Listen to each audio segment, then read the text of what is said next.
Καλώς ήρθατε στο podcast της Marketing Greece. Εδώ ενώνουμε δυνάμεις με όλους και αναλύουμε, συζητάμε, προτείνουμε, εμπνεούμαστε και συνεχίζουμε όλοι μαζί για τον ελληνικό τουρισμό.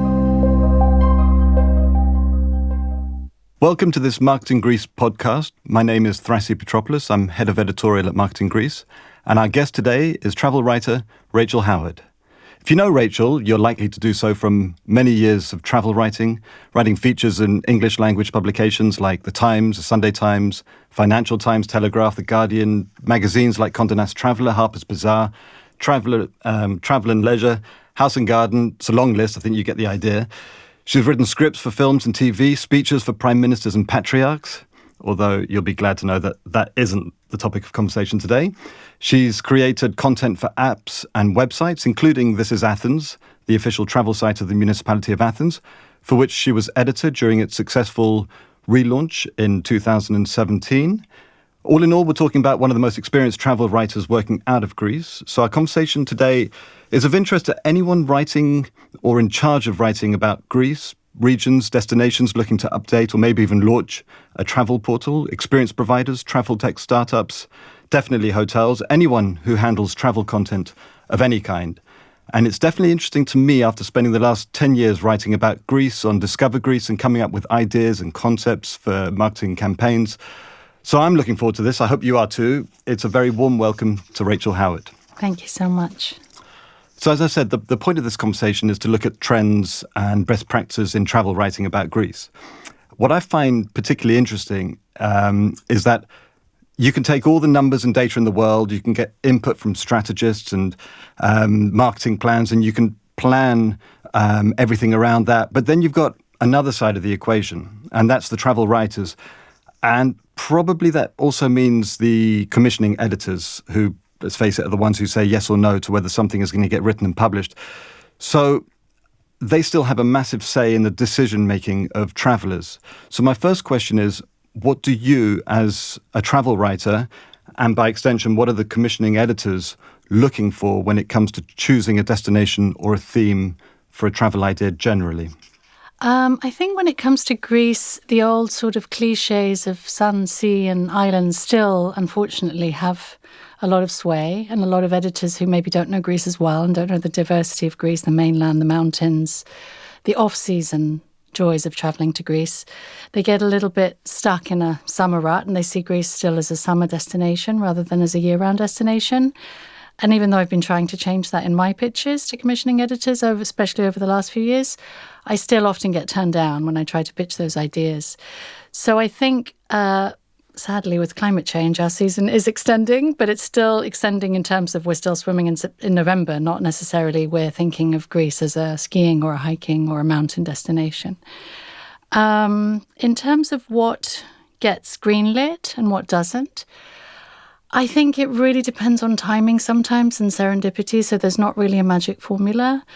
I think, you might just happen to pitch something to an editor that you've worked with who's looking for something to fill a slot, so it can be a little bit arbitrary. But I think commissioning people who actually know the country and have local expertise is still a really important factor. And so they will trust a writer that they've worked with for several years, that when they come up with a story idea, it's actually going to be something that's worth telling and maybe a slightly different angle. So is it mostly around the angle? Are you finding that they're requesting anything that's different? I've got in mind that with COVID, maybe things have changed. There's certainly a larger focus on eco travel, on slow travel. Is that something which you're being asked for more, or is that something you're pitching more? I think in the throes of COVID, bizarrely, I was really in demand. And I think that was partly the people desperate to travel who couldn't travel, who were dreaming of being in Greece, and I was here. So I was able to write from a first-hand perspective about very popular destinations like Santorini, where there was no one there. I remember going to Santorini the very first day that the borders opened, and there was me and 2 Israeli tourists on the whole island. There was not a single cruise ship or catamaran in the caldera, so that was an incredible experience. But I think over time, as people have been kind of let out after the confinement of COVID, that I think people are not necessarily travelling as consciously as we would have hoped. I was hoping for a more considered approach to travel after COVID, and also, again, bringing back the sort of sustainability angle, the question of flying and how air miles and stuff like that. I think editors initially were interested in that angle, but I think now they've sort of slipped back a little bit into the old habits of what's new, what's trending, what are the PR agencies pitching us, because I think the relationship between PR agencies and commissioning editors is also really important to emphasize. So editors do have established relationships with certain writers. And when a commissioning editor moves on, because there's a lot of churn now in the media, because a lot of people are getting laid off, there's much smaller teams of editors working on newspapers and magazines. So they're very overwhelmed. And they rely a lot on PR agencies to pitch ideas because they're also more dependent on press trips now. So I think they don't have the budgets to commission independent stories as much, very few. I think American magazines that I work with still do, Australian magazines to a certain extent still do. But in the UK media, most don't actually pay travel expenses anymore. So the stories that are getting published are quite, sort of like they're quite mass market. I was going to ask you about the difference between the different markets, because you've written for Australian publications, American publications, and British, and I'm sure others. But if we look at those ones, it sounds like you being responsible and conscious as a writer is something that's very important to you, and sustainability and responsible travel is something that's right at the heart of what we're trying to do at Discover Greece at the moment as well. We've written quite extensive sustainability guides for Chania, for Corfu, and generally we're looking at, of course, the beach is important, and the sun and beach style of travel is important, but adding on to that the idea of going and visiting a winery and going to an olive press and giving back to the community and keeping the intangible heritage side of things, keeping that alive as much as possible. Do you find that there's a difference in between the markets, between the US and Australia and the UK, as far as what's being asked for and what you're writing? I'd say definitely. I think the US traveller tends to look for the comfort of familiar brands. So I think the arrival of many more international global hotel chains in Greece is definitely in response to US traveller demand. I think that US magazines still have bigger budgets, so they're prepared to tell longer form stories and more in-depth stories. Whereas the UK media, I feel like they're very constrained by the lack of resources and the lack of budgets. So they are, and very much more driven by SEO concerns.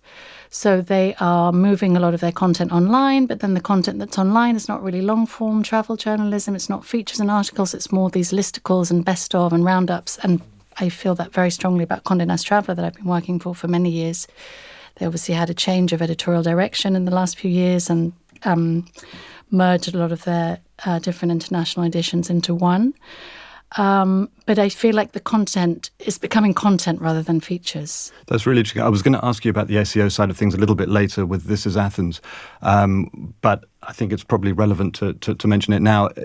Are you being asked to write in a certain form that is more search engine optimized friendly, even with mainstream media? No, but there are specific commissioning editors who work for the digital side of things, and then there are editors who work for the print side of things.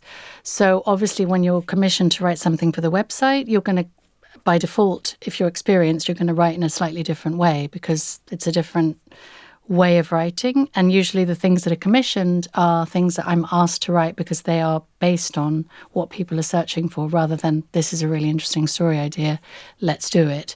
It's what are people looking for? We need to be top of the list, so we need someone to write this, quick, commission someone. So it's a very different style of editing and writing. And you mentioned the lists. I mean, I know that journalists instinctively don't like lists. I'm probably saying that in an overly nice way. But it's a reality that's what people enjoy reading. I mean, we've seen that in numbers. If you look at Discover Greece on how our content has gone over the last 10 years, we started off very much destination orientated, and then we had a massive wave of experiences. And when we really approached recasting a lot of what we wrote with SEO, because it didn't exist when we first launched it. So we had to as well as incorporating it into everything new that we were writing, we had to go back and actually put it in. So we're talking about the meta, all the meta titles, the meta descriptions, and all of that things, and then the focus keywords, things to do in far and away outstrips anything else that we could possibly be writing in terms of focus keywords. How do you? Does that affect what you're, how you view things and what you're looking to write and to pitch? Listen, personally for me, because I come from a pre-internet and pre-SEO world, I'm of a certain generation that still reveres print and thinks that, lists are rubbish. And I don't market myself on social media. I'm not a next generation travel writer who is a brand. I am an old school journalist. So for me, I'm sort of trying to get with the program. But on the other hand, I don't want to completely get with the program, because I believe that there's really a lot of value and there's a place for long form, well-researched, well-reported stories that are much more, as we were saying before, much more responsible and conscious of the impact of tourism on communities and destinations, and that can be positive and negative. I think listicles and lists and roundups, of course, they have value for readers and for hotels particularly, because, it gives them exposure. And I understand that hoteliers really see a lot of value in that and want to be on those lists. But I think from a journalistic side, there's not very much gratification in writing those lists, because you can't really always get it right, because you're always going to have to leave someone off, who might. So where is the gratification? The idea of wanting to have, it's not a question of what you want to write; it's a question of what people want to read. And so with the idea that people are now looking for authenticity and for something that actually stays with them as an idea. Where is it? What is the thing that you feel people want to read? I think it really depends on the medium, and the audience. So I think when we're talking about lists, we're really talking more about online digital content, whereas I am more interested personally in writing for newspapers and magazines, because maybe on a weekend, when someone's planning a trip or dreaming about a trip, they're going to be using those resources, those things to do type things, or where to stay type of content. But I think my insight and my expertise as someone who's lived most of my life in Greece and has worked for 30 years in this industry, I think I add more value when I can actually tell the stories about the people who are shaping the industry, who are preserving the cultural heritage, who are looking after the environment, who are thinking in a more long-term strategic conscious way about the good things that tourism can bring, rather than just acting as a travel consultant, because that's not really something that I'm particularly interested in. Mm-hmm. That said, I'm going to take you online. I'm going to take you back to This Is Athens, which must have been a pretty intense and interesting experience. The idea of relaunching a website and having to be in charge of what content you write, why you're writing it. A city like Athens, which you grew up in. How do you even start going about doing that? How did you approach it? Well, it wasn't a relaunch. It was actually a launch from scratch. There was no such thing. There was no official Athens city guide. There was a mayor's website, which was sort of like basically a municipal kind of mouthpiece, which was more for local constituents. So for sure, it was a very, very complex project, technically, editorially, bureaucratically, because it was funded by the EU, and it was a partnership between EATA, the development agency of Athens, Aegean Airlines and the airport. So there were a lot of stakeholders. But what I think made my job easier was that I was given total editorial freedom, which I think is very unusual when you're working for a municipal project and with other stakeholders who obviously have, serious commercial interest in this working. So that was incredibly lucky. And I was also able to hire the people who were working most closely with me on that project, which was a tiny team. We were four staff and me.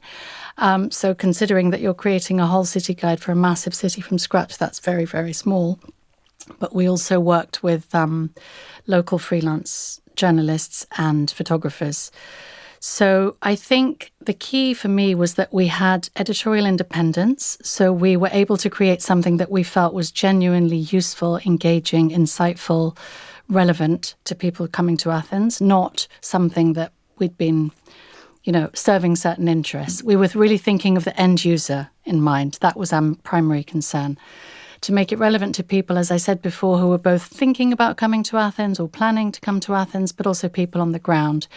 And I think with hindsight, the people who use it more are the people who are actually in Athens while they're here. It seems to be the main source of traffic. So more of a practical approach rather than an inspirational approach. I think, sadly, going back to what you said before, although we have about 1 million users every year now on This is Athens, which is a healthy number, the most popular sections are the practical or the what's on. So what's happening now, which is obviously very useful because there wasn't really anything in English, which was regularly updated and was very broad.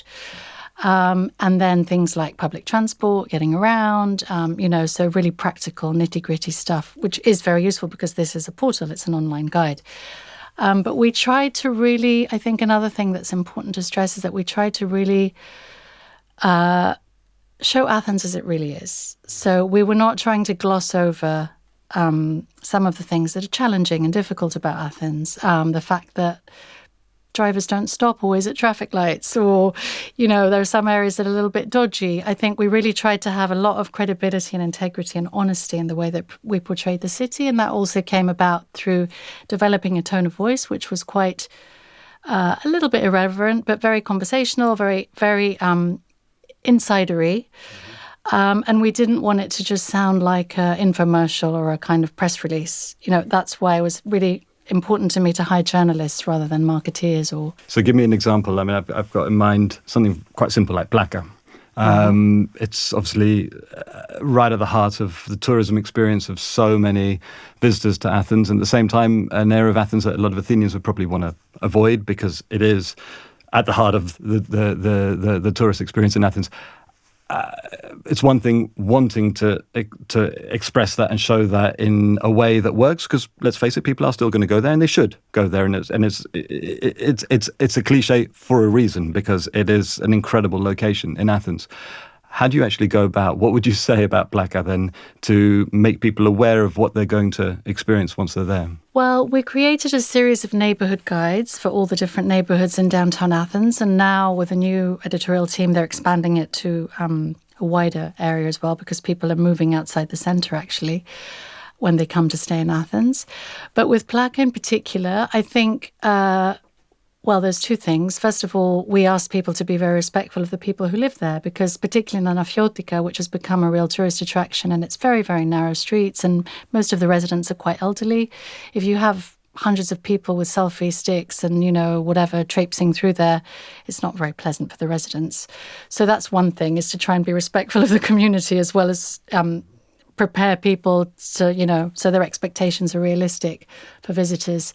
And then there's a lot of things beyond the main drag and the sort of like 3 or 4 really busy streets in Plaka. It's full of secrets and surprises even for Athenians. So I think the website really was trying to be useful for expats and even, English-speaking Greeks by maybe showing a side to the city that the other media in Greece was not covering. So things like all the small niche museums that are in Plaka, which are usually empty. There's a Melina Mercouri museum. There's lots of private art collections there. There's all sorts of small churches, Byzantine churches that people very rarely go to.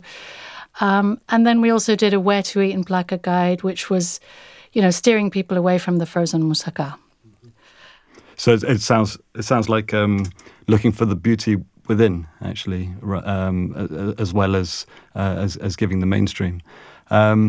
We've talked a little bit about the tone of voice and about the SEO side of things, which I'm sure would have been very important on This Is Athens. I'm going to ask you about the most extreme aspects of online, the online reality of travel writers now, and that's artificial intelligence with AI. Obviously, we've got ChatGPT is the obvious one, but it's not the only one. You may or may not be. It's not really relevant. An expert on it. But how do you feel? What's your instinct as far as being a writer and having these resources available to you? Quite frankly, I'm terrified because, as I said before, I am from a generation that kind of has been operating before these things were a reality. I think already with so much of content being available online that you write, original content, you're so open to plagiarism. And now if something that you've spent a long time researching, crafting, writing, can then be sort of like manipulated and regurgitated in a different format, it's quite alarming in terms of copyright, intellectual, ownership of what you've done. But what I was going to say is a friend of mine who's a photographer, we were having a conversation about AI a couple of days ago, and he said, you really need, I was saying that I'm very resistant and I don't use it, even though several colleagues and clients of mine have sort of run things through AI as a first draft. And he said, it's going to get much better, this technology, and within very short space of time, you're going to be able to ask AI to write me a story in the style of Rachel Howard. And then, you're just going to be redundant because AI is going to be writing in your tone of voice, in your particular voice. So, that is actually quite scary because this is my livelihood. This is what I do for a living. It's not a hobby. And for me, the idea of using AI is sort of anathema to me because I write for a living, but I also write for pleasure. It's what I do. It's my vocation. So the idea of getting a machine to do my job is not something that's enjoyable to me. It might save me time. It might be more efficient. But writing for me is not just about saving time or being efficient. It's about telling meaningful stories and going out into the world and understanding it through what I do and through travel and through meeting the people that I meet. But that is from a journalistic point of view. If I think in a much more rational content creator or tourism professional perspective, of course AI has certain value. I think it's still in the early stages, so there's still a lot of factual inaccuracies. We've that. I think that's the biggest one. We've been trying all sorts of different things. I mean, the short answer is it's nowhere near there yet. To be able to use, that's if you're able to judge that, and that's the judgment side of things. But I don't think that's ever really changed. I mean, if there's one thing that's at the heart of any level of journalism, it's the judgment that comes with it. But we've been trying. I took a destination which I knew really well and said, okay, and it happened to be that we were writing a best things to do of that particular island. So I knew pretty much what I wanted to write without too much help and tried my best. I really did, try to put the right prompts in, writing in the right style, saying, no, I want more depth, more this, more that. Said, I want you to include, and it wasn't capable of doing it. That said, that was probably about a month ago, maybe 2 months ago, and that was now where we've gone even in just the space of a couple of months, where ChatGPT 4 allows you to have plugins which are able to access the internet now, as opposed to whenever it took that snapshot of a few years ago, and you can actually then start directing it. It will get there. There's no question whether we like it or not. I think with the photographs, with the images, I'm 100% with you. I think that's really scary because it has to be real. Otherwise, what's the point? Exactly. And I think that's one of the things, is that just because you can doesn't mean you have to do, which is where the judgment side comes in. I think the area that probably I'm most fearful of, but it needs help, it needs development, is it's one thing to be able to understand the boundaries, but what happens when you can no longer understand the boundaries? And we've already seen generations of, probably more than one generation of journalists come in that has got used to not doing research in any other way other than just online through social media and looking, and then being able to understand that, and then, you know, so that generation is then going to come in and say, well, no, hang on a minute, we've got this, and we can go away and create stories and not be able to understand the limitations of it. But it's there, and it's going to get... And on the other side, there are amazing resources. I was writing something, and I just had in my mind, I want to... this idea about a Greek philosopher and travel, and I simply want to say, okay, which Greek philosopher said something about travel that's interesting? I had no idea. And I just put it in ChatGPT, and within 2 minutes, Euripides comes up with "To travel is to live."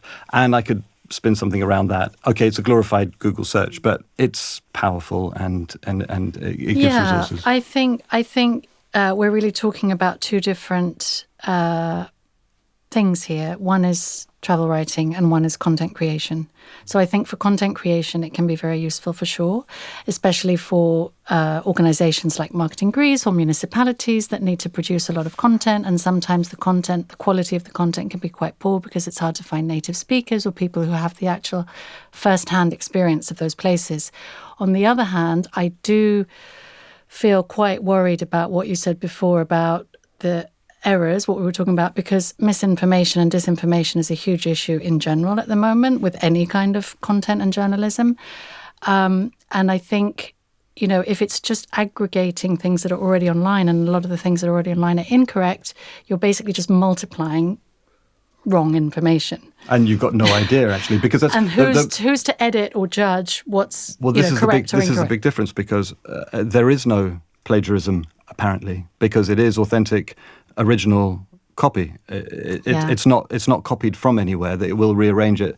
You can actually put it through tools which will look to see if it's generated by AI, and they're pretty accurate. They know a difference between it. I don't know how it does it, but they do know the difference between text that's been generated by a human, been written by a human rather, and generated by AI. Can I just say something here? I think travel is the heart and soul of travel is the people that you meet, right?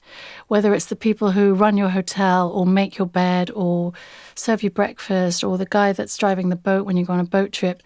So if you're relying on a machine to provide you with recommendations, you know, isn't it more about first-hand human experiences that travel should be about? I feel like it's going against everything that the industry should represent. Maybe that's very old-fashioned. Well, but... Euripides said something quite similar back then. So yes, I don't think anything has changed. Last question about hotels. You've stayed in lots of hotels. You've had many conversations with travel editors about hotels, and you've written lots of hotel reviews, best of lists with hotels. What is it that you're looking for, a travel editor is looking for, that makes the difference with a hotel? Well, it's very personal, it's very subjective, isn't it? So these lists, in a way, are ridiculous, because my idea of the 10 best hotel and your idea of the best 10 hotel, even though we both live in Greece and know the country really well, could be very different. You might love the idea of going to an all-inclusive resort where you can do loads of sports and your kids can be in a kids club and you can just, you know, do your own thing or not have to leave. I personally like small, intimate hotels, which feel more rooted in their locale and have a sense of place. So I think when it comes to these lists, they're always commissioned. I never pitch them. And one of the main reasons why I take them on is because I do know Greece really well and I have stayed in a lot of hotels, and I'd rather that these lists were written by someone who's actually experienced them than someone sitting at a desk in London or Sydney who hasn't actually been to them, because you'd be surprised how many of these articles are actually written now by people who haven't really been, but have read lots of press releases or websites. So that's one thing. It's kind of a question of integrity, you know. But, you know, you just try to have a bit of a reasonable geographical spread. If you've got 10, you don't want to have 5 in Santorini. You don't want to have all of them being 5-star incredibly expensive because you're thinking of the reader. You're trying to kind of cover all bases.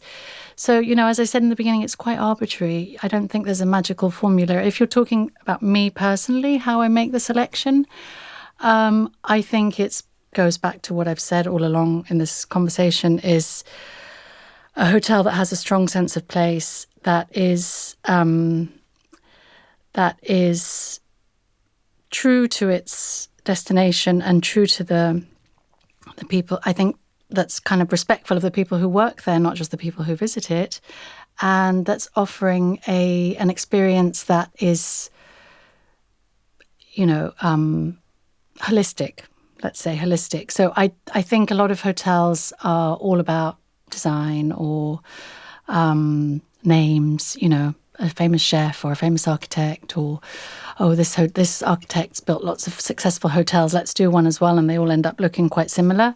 So I like hotels with personality and a strong sense of place that are really respectful of their communities and their staff and their environment. So I think, that's what it boils down to for me personally as Rachel, but I'm probably not representative of the majority of travellers. Okay, so just to finish off with, just a bit of fun, just some quick fire questions, shoot from the hip, whatever you want, instinctively. What was the last thing that you pitched for Greece? I pitched when Epiros was made the UNESCO World Heritage List. I pitched a story idea to a couple of editors about hiking in Epiros, and no one's picked it up so far. So unfortunately, I haven't been commissioned to write that one yet. What's the number one thing then that a travel editor is looking for to say yes to an article?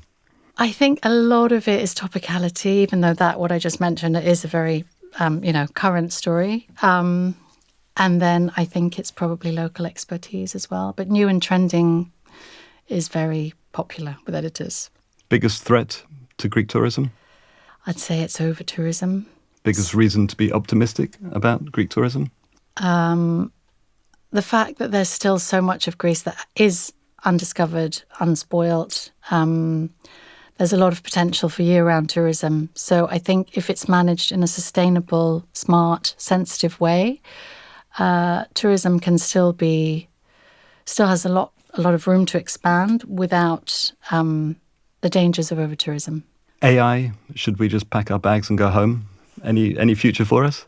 I think long-form journalism, multimedia journalism still has a future. I think in terms of copywriting and content creation, slippery slope. There's probably only a matter of time before we become redundant. Yeah, you say long-form, but if I could flip that to online, how many words before a reader switches off?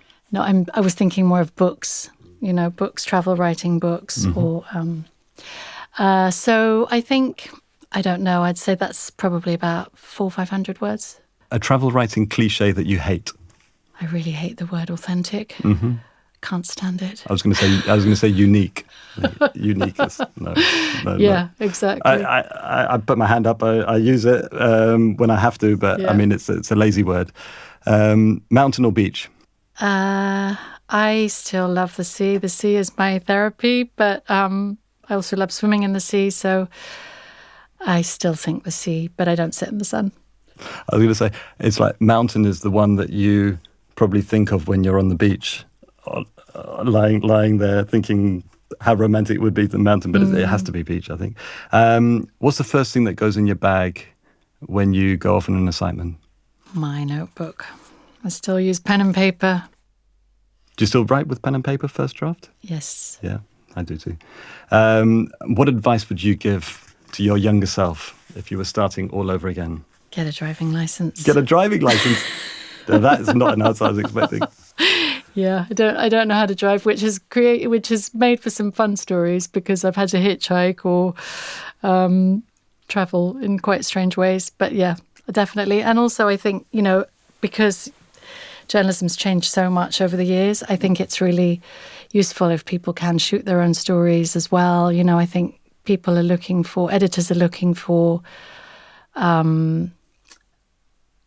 the the kind of quickest fix. So if you've got a great story and you've shot the pictures and you're really savvy with social media and you've got tons of followers, if you're like basically a brand, not just a journalist, then that's really incredibly, marketable and popular. So I think for young journalists starting out now, make sure you're a bit of a one-man show. That's it. Thank you very much. Thank you. Thank you very Thanks much for joining us. Thank you very much for being part of the podcast. We'll still be here, I'm sure. Hopefully. AI notwithstanding. Thanks. Σας ευχαριστούμε για την ακρόαση. Ακολουθήστε μας στα social media και προτείνετε μας και εσείς θεματολογία για τα επόμενα podcast. Ο τουρισμός μας αφορά όλους. Στο επανειδήν.